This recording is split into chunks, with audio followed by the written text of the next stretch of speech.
Cili është një përcaktim romantik i yti për dashurinë? Po të më thuash ti, ta them do.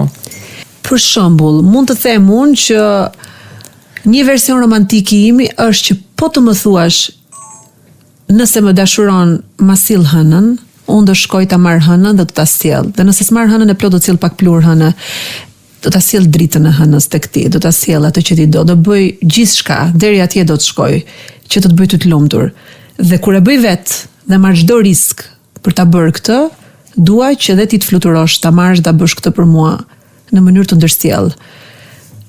Unë jam vërtet njëri shumë i lumtur që ndihem e pasur kur dhuroj dashuri. Po kam arritur një moment jetës time që mendoj që meritoj që atë që jap ta kem të shkëmbyer, jo shumë fish, të paktën në frekuencën asaj që unë shkëmbej, sepse mendoj që ditë shkëmbej bukur kur i dua njerëzit, dhe jo vetëm në dimensionin romantik, në çdo dimension të dashurive të mia të shtrenjta, si nën, si mike, si kolege.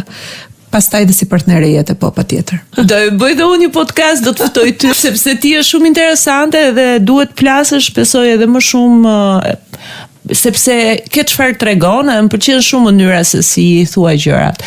Por edhe unë pak a shumë kështu si ti jam, domethënë dhe unë luftoj, bëj maksimumin, bëj të pamundurën, por nuk pres një të gjë. Pra unë i bëj gjërat pa kushte. Këtë e kam.